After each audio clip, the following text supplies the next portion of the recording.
This was one of the most daring missions ever undertaken, an Israeli operation that infiltrated deep into the heart of Iran.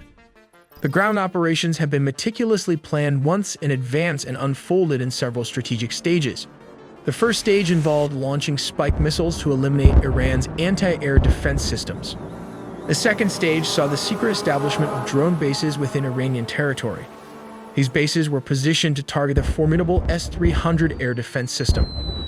In the third stage, Israel launched airstrikes using bunker buster bombs aimed at key nuclear facilities, namely Fordo, Natanz, and Isfahan. These nuclear sites are heavily fortified, buried deep underground, with bunkers estimated to be as tall as 6 stories. While these strikes caused some damage to the surrounding infrastructure, they did little to harm the deeply buried core facilities.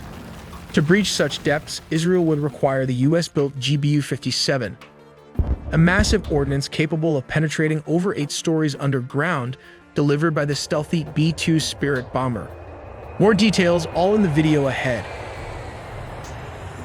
What set Operation Rising Lion apart from Israel's previous strikes, whether in Syria, Iraq, or even during clandestine missions inside Iran, was the unprecedented fusion of on-the-ground infiltration, domestic infiltration, and high-precision aerial strikes.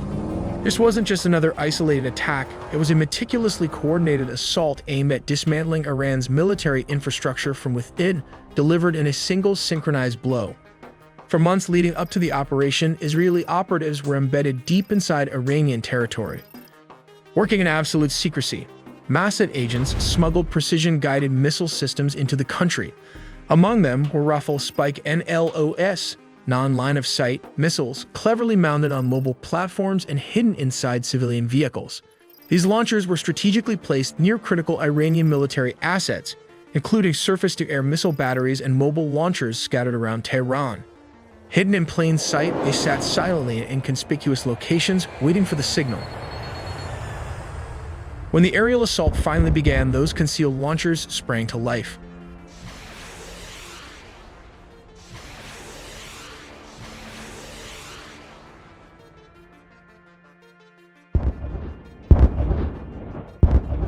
Remotely activated, the missiles fire with surgical precision, striking multiple air defense sites before Iran's military could even react. But that was just one layer of the operation. Simultaneously, Israeli spy agency had constructed a secret drone base inside Iran, an effort that mirrored battlefield tactics seen in places like Ukraine, but taken to an entirely new level of sophistication and secrecy. The drones had been smuggled into the country piece by piece, assembled quietly over several months. The fact that such a facility could be built and operated undetected so close to Tehran revealed the extraordinary reach and meticulous planning behind the mission. From this secret base, waves of small UAVs and larger explosive-laden quadcopters were launched. These drones played distinct roles. FPV drones were the first to strike, hurtling toward air defense systems in suicide attacks, while the quadcopters followed up with targeted blasts to finish the job. Together, they neutralized critical SAM sites, including advanced S-300 batteries, effectively blinding Iran's air defense grid.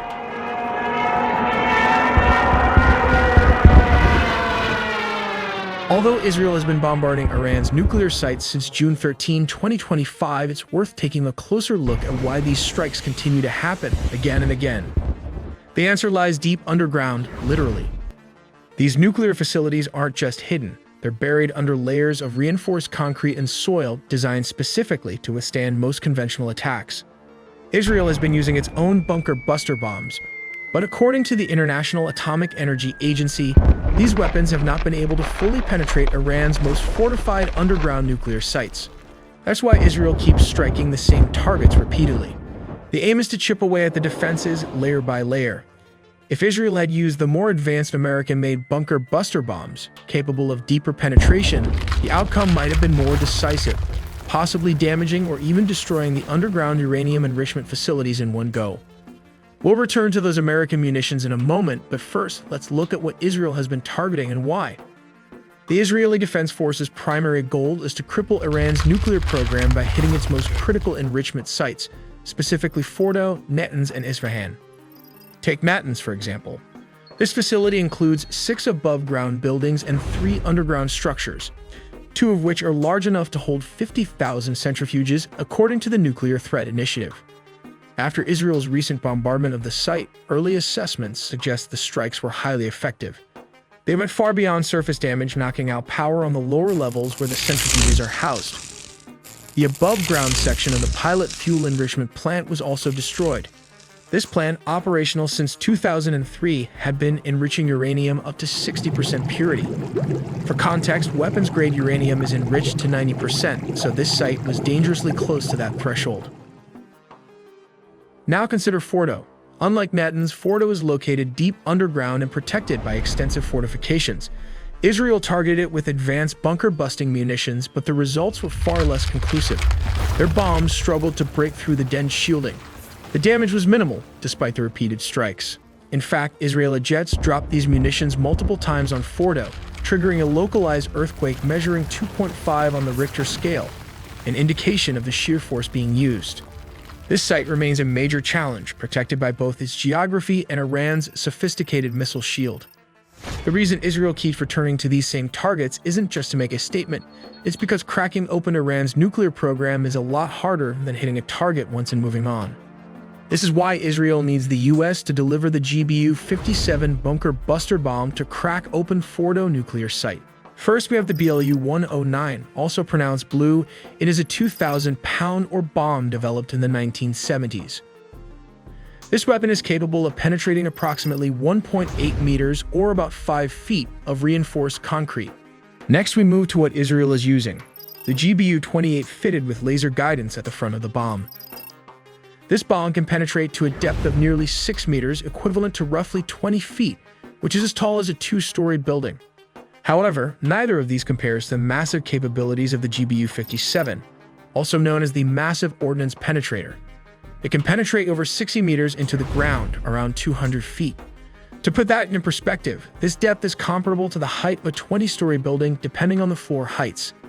These examples demonstrate the significant advancements and differences in penetration levels among these specialized weapons. This means it can penetrate Fordo nuclear site. Let's put an average human here against this weapon, which is 20.5 feet long, giving it a streamlined, aerodynamic shape that is crucial for stability and precision.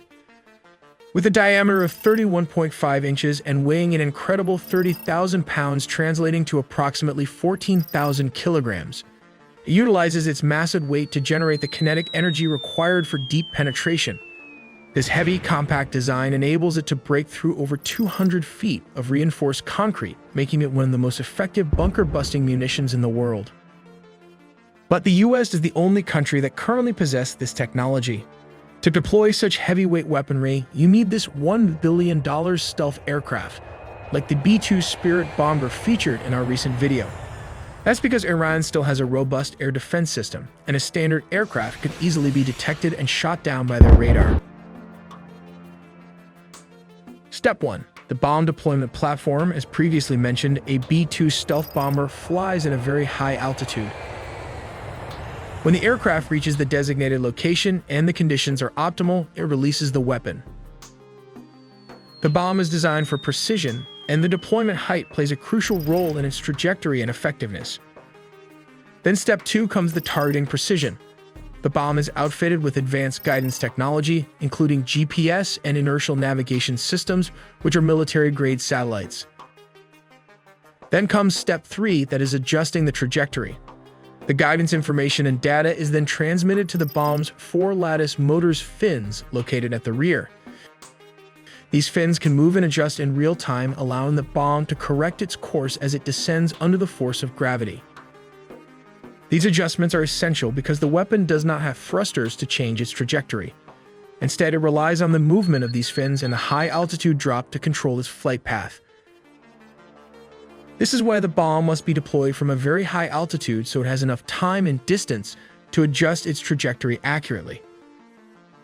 Here comes the most difficult part, that is Step 4, impact and penetration. The bomb, known as the Massive Ordnance Penetrator, weighs approximately 30,000 pounds, which is around 14,000 kilograms. When it reaches its target, it strikes with immense force, designed to penetrate deep into hardened structures, such as bunkers.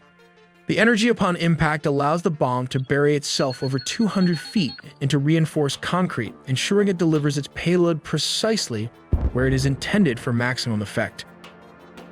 Finally, Step 5 involves the tricky part of arming the weapon. It was installed with 2 SDB fuses.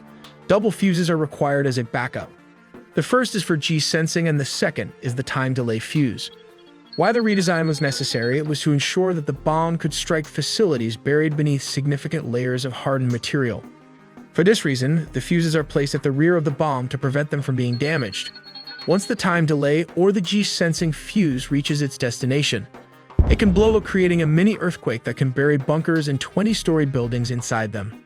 As Iran air defense system were neutralized. This is how Israel assassinate the nuclear scientists and general using laser guidance and bunker buster bombs. The Israeli Air Force also deploys non-stealth aircraft like the F-15, armed with a range of munitions to carry out precision strikes on multiple locations. The tip of the spear would have been the bunker buster bomb that can penetrate through this 6-story building. It can level out several blocks with just a couple of ammunitions. This is the bunker buster bomb. It has a laser sensor at the front, and just behind that are adjustable fins. In the midsection, there is a warhead that weighs approximately 650 pounds containing tritonal explosive. This is a mixture of 80% TNT and 20% aluminum powder. Let's take a look at how this works. Step 1. First, a laser is used to illuminate the target, or GPS guidance is already assigned to it. Step 2. An F-15 jet flies near the illuminated target and the bomb is released. Step 3. Once the bomb is dropped, the guidance system at the front connects with the tail and fins. This enables the bomb to make precise adjustments, guiding it accurately to its target. Step 4. As mentioned, this is a bunker buster bomb designed to penetrate around 6 meters of reinforced concrete bunkers and can travel up to 100 feet of soft ground or buildings. Step 5. In the past, the GBU-28 has been equipped with a delay fuse like this one, allowing it to detonate after penetrating its target, rather than exploding on impact. The bomb contains 700 pounds of TNT, which generates a blast radius of several hundred meters, quite significant for a bomb of this size. We make original animations from scratch with just 3 animators, so please subscribe, like, and comment for more videos.